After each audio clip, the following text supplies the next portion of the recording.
예배의 감격에 빠져라 라는 책이 있습니다. 이 책의 내용에 이런 내용이 있어요. 소제목은 견디고 있습니까? 입니다. 내용을 보면 이렇습니다. 요즘은 예배가 성도들에게 인내를 필요로 하는 종교적 의무라고 이해되는 경향이 있습니다. 사람들이 예배를 견디는 방법도 여러 가지인데 그중 예배 견디기의 극치는 설교 견디기입니다. 그리고 그 형태도 천태만상입니다. 초점을 흐려서 멀리 강단을 응시하는 딴생각파, 주보에 밑줄을 긋고 교정까지 보거나 소책자를 보는 읽기파, 졸면서 예배드리는 수면파, 수시로 시계를 쳐다보는 시간절약파, 옆사람과 글로 대화하는 쪽지파, 예배 후에 있는 회의나 모임을 준비하는 회의파, 성경 읽기로 시간을 때우는 실속파, 이런 식의 예배 태도는 단지 예배를 견디는 것입니다. 우리 교회를 포함하여 이 지역에 있는 교회들이 모두 이렇게 예배를 드리는 것은 아닐 것입니다. 어떤 교회는 생명력 있는 길갈의 예배를 드림으로 예배가 성도들의 신앙과 삶을 붙들어주고 하나님의 언약을 기억하게 하는 도구로 사용되고 있을 것입니다. 그러나 정도의 차이가 있을 뿐이지 예배 견디기가 우리의 예배의 한 모습이라고 하는 점은 결코 부인할 수 없을 것입니다. 혹자는 교회에서 드려지는 예배를 통해 그 교회의 영적 수준을 가늠할 수 있다라고 말합니다. 이렇게 말하는 이유는 교회 공동체가 하는 행위 중 예배가 가장 중요한 신앙 행위이기 때문이죠. 사실 우리가 삶의 자리에서 신앙 행위를 거의 하지 않는 경우가 많습니다. 여러분의 가정에서 얼마나 많은 신앙 행위를 하고 계십니까? 별로 없어요. 이러다 보니까 공동체가 모여서 드리는 예배 행위가 가장 중요한 신앙의 행위이고, 그래서 그 예배 행위를 통해서 그 교회의 영적 수준을 가늠할 수 있다고 말을 하는 것이겠죠. 사실 우리에게 예배는 가장 많이 그리고 가장 빈번하게 하는 신앙 행위입니다.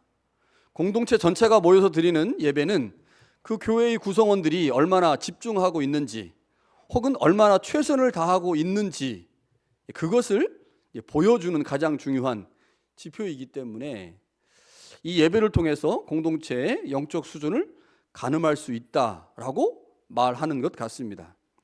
그렇게 우리는 언제나 우리 예배를 점검해야 하죠. 우리 예배가 혹 길갈의 예배인지 아니면 애굽의 예배인지. 지난주 예배 때 제가 길갈의 예배와 애굽의 예배를 말씀을 드렸는데 우리 예배가 하나님의 언약을 기억하는 통로인 길갈의 예배인지 아니면 습관적인 모습을 따라 드리는 애굽의 예배인지 이거 우리 계속 점검하고 살펴야 합니다. 자, 오늘 바울이 우리에게 영적 예배를 드려야 한다라고 말씀을 합니다. 자, 그러면 영적 예배가 뭘까요? 영적 예배. 어떤 예배가 영적 예배입니까? 여러분 영적 예배를 드리고 계십니까? 자, 굉장히 애매한 말입니다. 왜냐하면 이 영적이라고 하는 말의 의미가 우리에게 애매하고 모호한 개념으로 잡혀있기 때문이죠. 대체적으로 사람들이 영적인 것을 어떻게 이해하는지 여러 자료들과 책을 좀 찾아보니까 대략 한 두 가지 정도로 이해하는 것 같아요. 첫 번째는 영적인 것을 물질적인 것, 세상적인 것 혹은 육체적인 것과 반대되는 개념으로 보는 경향입니다. 영과 육이 이제 반대 개념이기 때문에 그렇게 본 것 같죠. 종교개혁 이전부터 로마 가톨릭 교회는 이 개념을 받아들여서 오래전부터 영적인 것을 물질적인 것과 반대되는 혹은 세속적이고 세상적이고 육체적인 것과 반대되는 개념으로 보아왔습니다. 한국교회도 역시 오랫동안 영적인 것을 물질적인 것 혹은 육체적인 것과 반대되는 것이라고 가르쳐 왔습니다. 그래서 우리에게 영적인이라고 하는 의미를 물질적, 세상적, 육체적인 것과 반대되는 개념으로 보는 것은 매우 친숙합니다. 굉장히 친숙한 개념이에요. 그러나 역사적으로 보면 이러한 이해는 헬라 철학, 특별히 플라톤의 이원론에 근거한 견해입니다. 우리는 구약 성서와 연결되어 있잖아요. 유대교와 연결되어 있고, 그래서 기독교 안에서 이러한 개념들을 이해할 때 헬라 철학의 개념에서 이해하지 않고 유대교 혹은 구약 성서와 연결해서 이 개념을 이해해야 하는데, 구약 성서는 이원론적인 근거로 기록되지 않았습니다. 그러니까 이제 헬라 철학은 굉장히 이원론적 관점에서 이제 무엇인가를 설명해 낸다면, 구약 성서와 유대교는 이원론에 근거하지 않고 있죠. 그래서 우리에게 친숙한 이 이원론적 개념에 근거한 영적인 것에 대한 이해는 좀 잘못될 가능성이 상당히 있습니다. 자, 이러한 이해에 근거하다 보니까 대체적으로 영적인 예배를 어떻게 정의하냐면, 물질적이고 육체적인 것과 반대되는 어떤 예배라고 이해합니다. 자, 영적 예배를 그렇게 이해하는 거죠. 자, 여기에다가 또 다른 하나의 개념이 더해졌습니다. 그것은 영적인이라고 하는 의미를 신령한이라고 하는 의미로 이해하는 겁니다. 신령한 예배.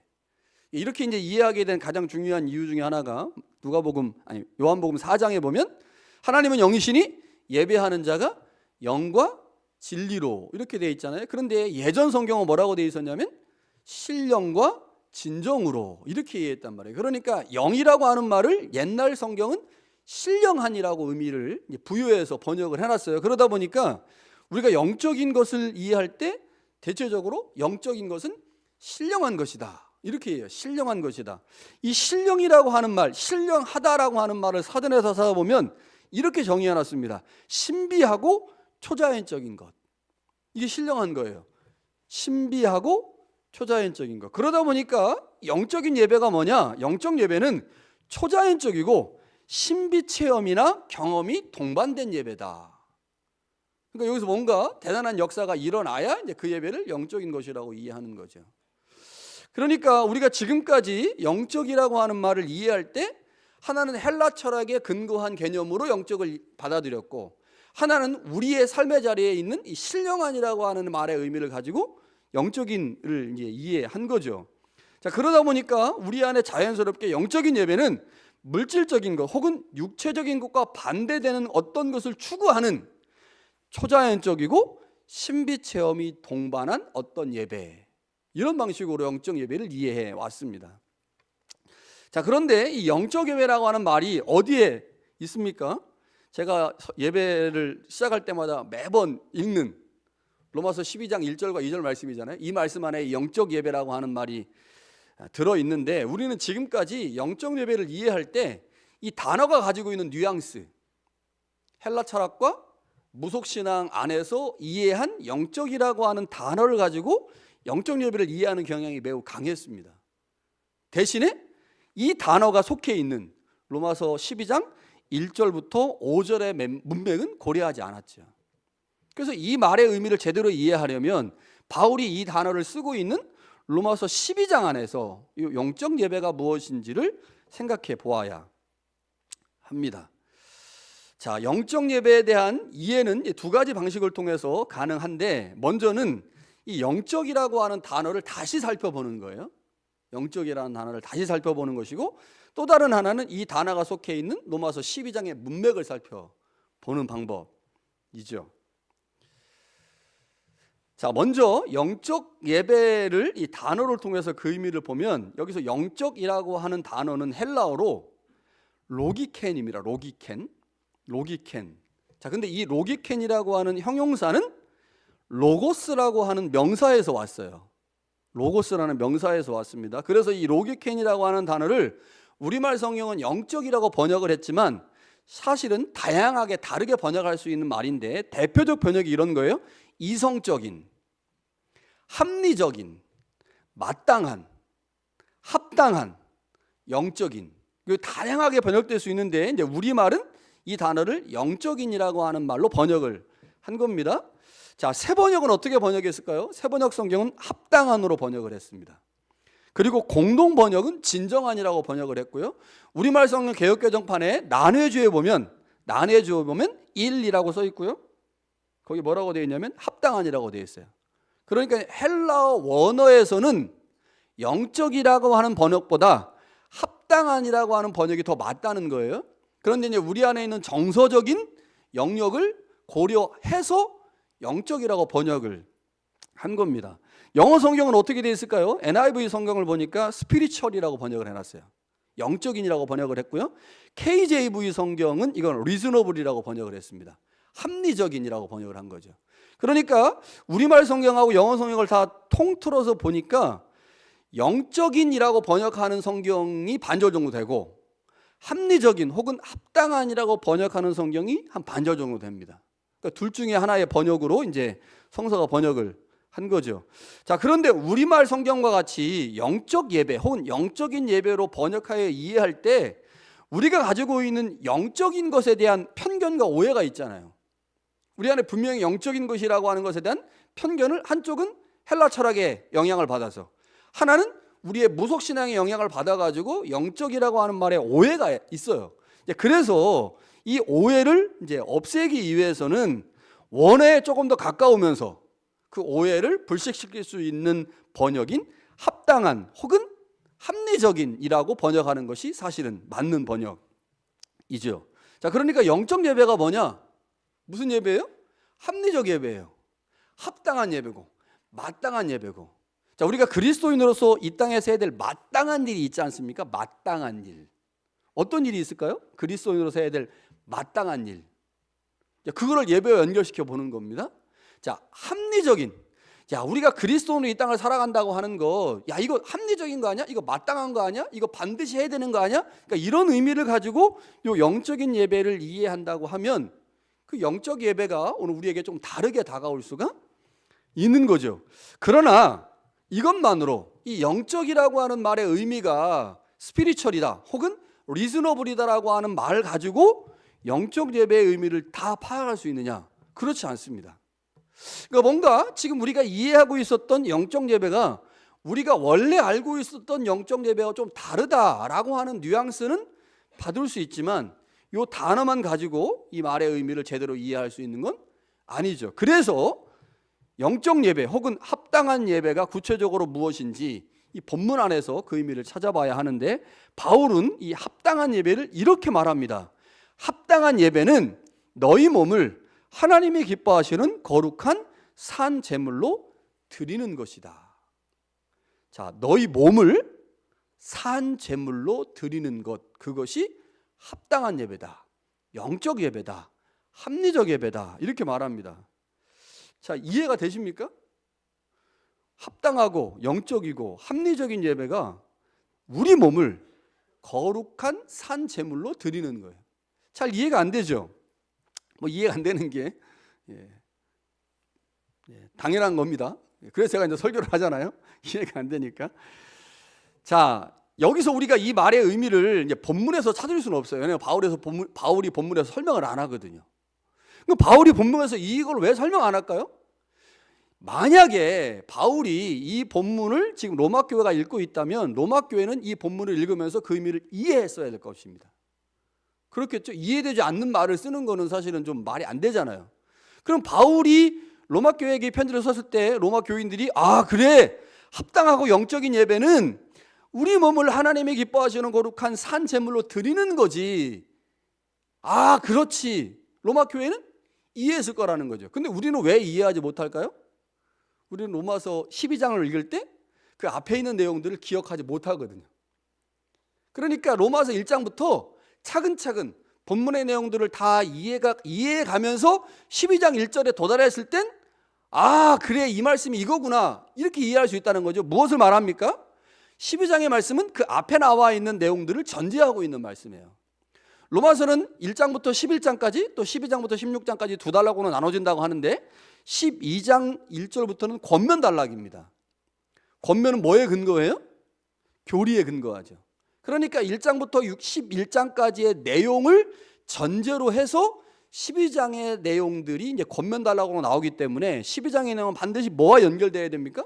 그 앞에 나와 있는 내용과 연결해서 그 의미를 살펴야 돼요. 자, 그런데 오늘 본문에 거룩한 산 제물로 드리는데 뭐를 드려요? 거룩한 산 제물로? 내 몸을 드리거든. 근데 이 몸이라고 하는 단어가 어디 나오느냐?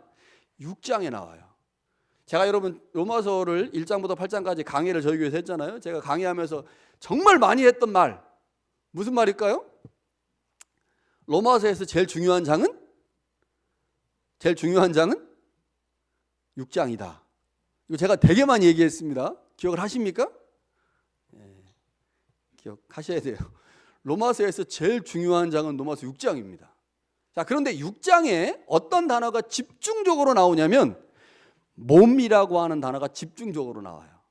이 단어가 6장, 7장, 8장까지 나옵니다. 그러니까 로마서에서 제일 중요한 장이 6장부터 8장까지인데 이 6장부터 8장의 내용 중에 이제 몸이라는 단어가 나와요. 그런데 오늘 본문에 뭐가 나옵니까?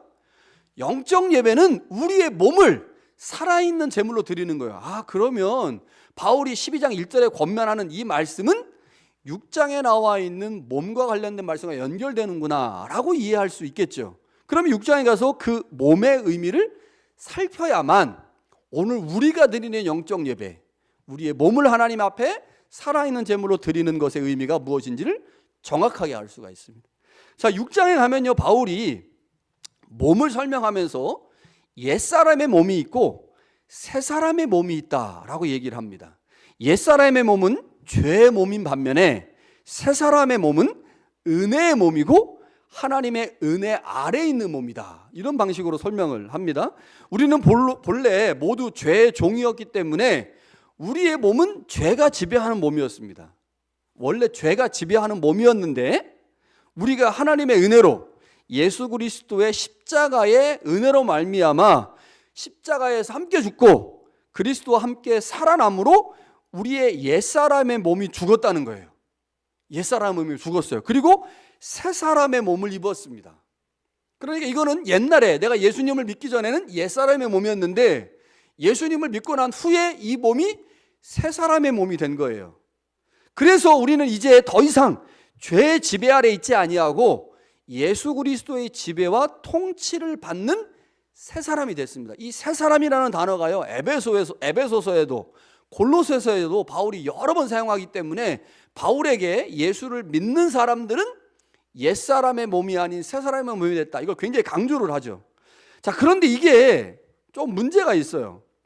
자, 이게 옛사람의 몸이었다가 예수님을 믿음으로 새 사람의 몸이 됐죠. 그래서 이 몸은 누구의 지배를 받아요? 이제 죄의 지배가 아닌 그리스도의 지배를 받습니다.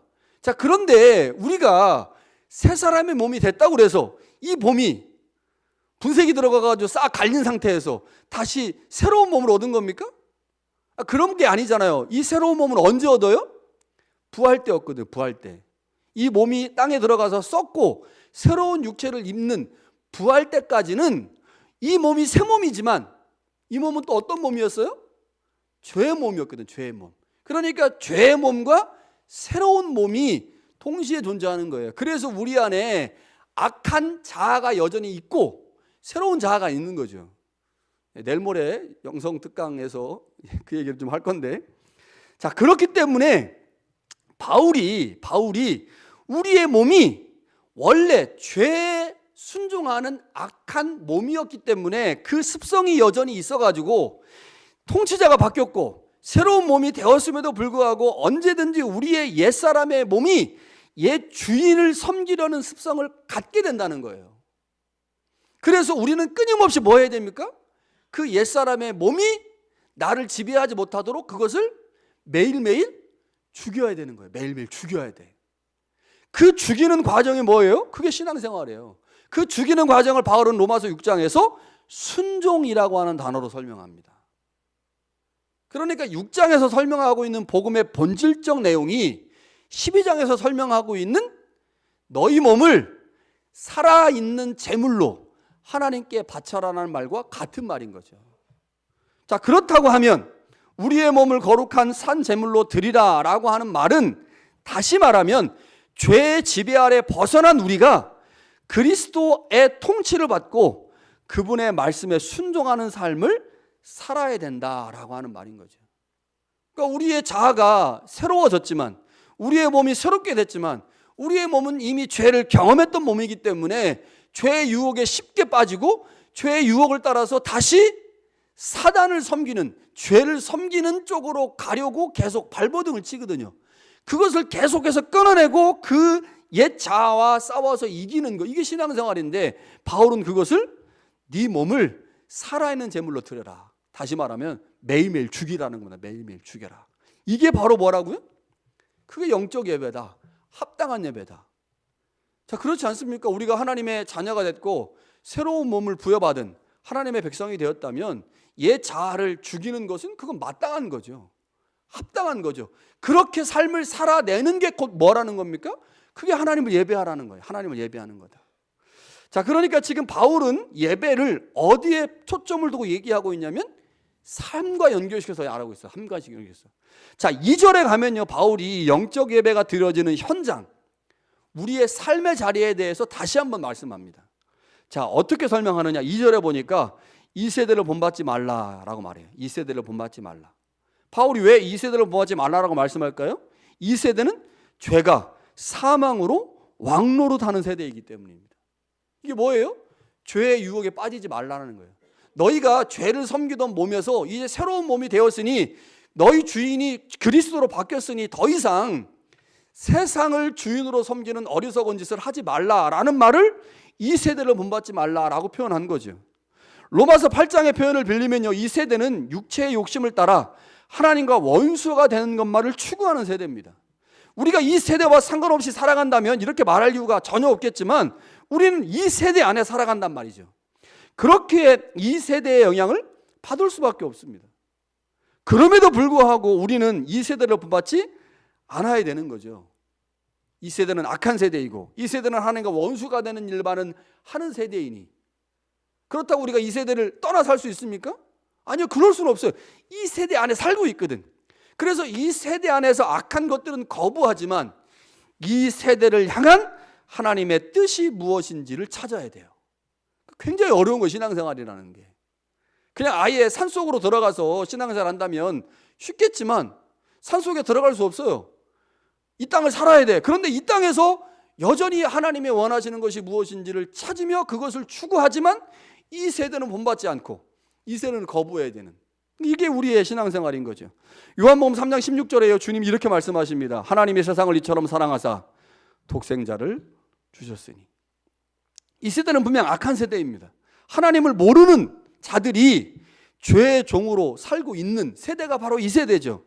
그러나 하나님은 이 세상에 사는 사람들을 여전히 사랑하십니다. 그래서 그들을 위해 아들을 육신의 몸으로 이 땅에 보내셨죠. 그렇기에 우리는 이 땅을 향한 하나님의 마음과 뜻이 무엇인지, 이 세상을 향한 하나님의 계획과 무엇인지를 끊임없이 살피고 찾아내야 되죠. 신앙생활이 뭐냐? 이 세대를 본받지 않으면서 이 세상 안에 이 세상 안에서 하나님의 구원과 하나님의 뜻을 찾고 그것을 드러내는 거예요. 그러니까 이 일을 동시에 해야 됩니다. 그러니까 바울이 말하고 있는 영적인 예배, 바울이 말하고 있는 합리적이고 합당한 예배가 뭐냐?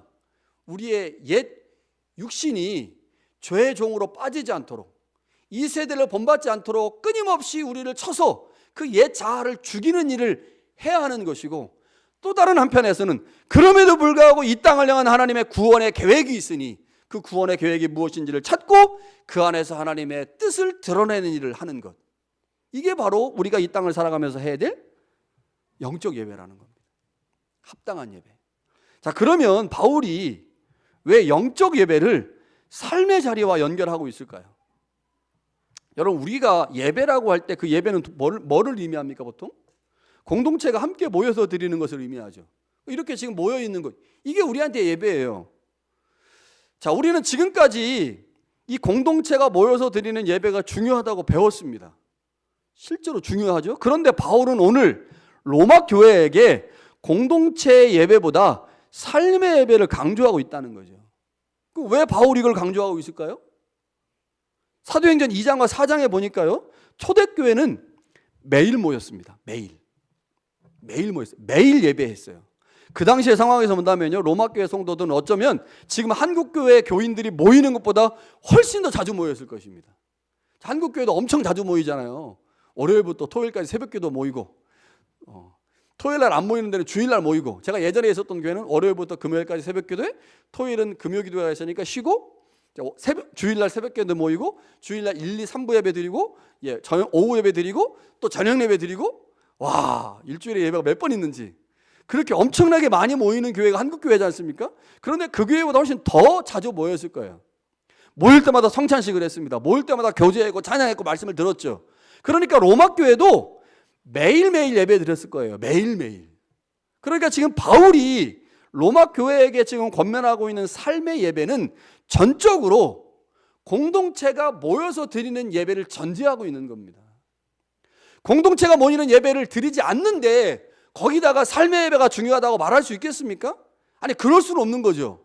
이미 공동체가 모여서 모이는 예배가 너무 중요하고 그 예배에 집중하고 있으니 너희가 그 예배뿐만 아니라 삶의 자리에서 합당한 그리스도인들의 삶을 살아가는 건 역시 하나님이 원하시는 예배이니 그것도 좀 신경을 써야 된다라고 하는 것이 바울이 지금 말하고 있는 1절의 영적 예배의 의미인 거죠. 오늘 우리가 삶의 예배를 강조하는 것도 같은 원리입니다. 공동체가 드리는 예배가 하나님의 언약을 기억할 때 그 언약이 우리의 삶의 자리에서도 역시 하나님의 언약을 기억하게 하는 삶의 예배를 가능하게 만들죠. 공동체가 모여서 드리는 예배 현장에서 하나님의 언약을 기억하는 길갈의 예배가 돼야 여러분의 삶의 자리에서도 하나님의 언약을 기억하게 함으로 삶의 자리 예배를 만들어내는 거예요. 공동체가 모여서 드리는 예배가 엉망인데 어떻게 삶의 자리에서 하나님의 언약을 기억하는 예배가 드려지겠습니까? 이게 말이 안 되는 거죠. 삶의 예배는 언제나 공동체의 예배와 연결되어 있습니다. 조금 더 구체적으로 말하면 삶의 예배의 근거는 공동체가 드리는 공적 예배인 거죠. 따라서 공동체 예배가 무너지면 삶의 예배도 무너집니다. 삶의 예배는 전적으로 공동체 예배에 의존하기 때문이죠. 공동체의 예배와 그때 선포된 말씀이 우리가 어떻게 삶의 예배를 드려야 하는지를 가르쳐주기 때문입니다. 공동체의 예배와 그때 선포된 말씀이 삶의 예배에서 행할 에너지를 공급하기 때문인 거죠. 여러분 몸 상태가 어떻습니까? 요즘 건강 상태? 자, 캐나다 살면서 이게 걱정되는 것 중에 하나가 한국보다 병원에 더 자주, 더 쉽게 갈 수 없다. 이게 접근성이 좀 떨어진다. 감기가 걸려도 그냥 워크인으로 가지 않고 패밀리 닥터한테 연락하면 꽉 차면 그날은 못 가고 다음날 가야 되고 이런 복잡한 것들이 있지 않습니까? 그래서 캐나다 살면서 다른 거 다 좋은데 사실 근데 제일 많이 걱정되는 게 건강 문제죠. 건강 문제. 그래서 이제 급한 경우에는 돈이 들더라도 한국에 가서 이제 치료를 받고 오는 경우들이 상당히 많이 있는데요. 일반적으로 몸이 건강하다라고 말할 때 그 말은 영양소의 균형을 이룬 상태를 의미합니다.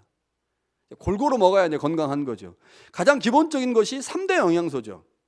뭡니까? 탄수화물, 단백질, 지방. 이것은 몸에 에너지를 만드는 것이기 때문에 너무너무 중요해요. 그리고 우리의 몸은 세포로 구성되어 있지 않습니까? 이 세포의 조직 그리고 성장에 절대적인 역할을 하는 게 탄수화물, 단백질, 지방입니다. 자, 그러나 몸은 에너지를 만드는 필수적 영양소 외에도 다른 영양소가 필요해요. 대표적인 게 뭘까요? 비타민입니다. 비타민 A, B, C, D, E. 특히 이제 비타민 B 같은 경우는 비타민 B 1, 2 해가지고 막 12까지 막 엄청나게 많이 있지 않습니까? 옛날에는 몰랐는데 막 연구를 하다 보니까 비타민의 종류가 너무너무 많다는 걸 알게 됐고 이거 안 먹으면 병 걸린다라는 걸 알아가지고 영양제로 가장 많이 나와 있는 게 비타민 종류 거예요. 비타민 A부터 D까지 엄청나게 많습니다. 또 하나 뭐가 있을까요? 무기질입니다. 무기질, 미네랄, 마그네슘, 철, 인, 칼륨 해가지고 엄청나게 많죠. 이거 굉장히 중요합니다. 인간의 생존을 위해서 반드시 필요한 건 3대 영양소예요. 안 먹으면 이제 꼴꼴 살 빠지고 하다 죽을 수도 있으니까 3대 영양소가 무엇보다 중요하지만 더 나은 삶, 더 건강한 삶을 위해서 뭐 먹어야 돼요? 비타민이나 무기질을 먹어야 됩니다. 뭐가 더 중요할까요? 뭐가 중요해요? 3대 영양소가 중요할까요? 아니면 비타민이나 무기질 같은 게 더 중요할까요? 뭐라고 생각하십니까? 시대마다 다릅니다. 먹을 것이 부족한 과거에는 생존을 위한 3대 영양소가 절대적으로 중요했어요. 안 먹으면 죽으니까. 근데 지금은 어떻습니까? 3대 영양소, 단백질, 그다음에 탄수화물, 지방을 의도적으로 먹는 사람 있나요? 아유, 나는 단백질이 부족해. 그런 운동하는 사람은 그렇겠지만 여러분 이거 우리가 의도적으로 먹지 않아도 우리가 먹는 고기 뭐 이런 거에 다 이제 포함되어 있죠. 먹을 것이 부족한 시대에는 생존을 위한 3대 영양소가 필요했지만 지금은 그렇지 않다는 겁니다. 먹을 것이 풍족하기 때문에 비타민이나 무기질과 같은 영양소가 더 중요한 시대가 현재 시대예요. 그런 시대를 지금 우리 살고 있습니다. 여러분 그렇다고 3대 영양소가 중요하지 않다는 말입니까?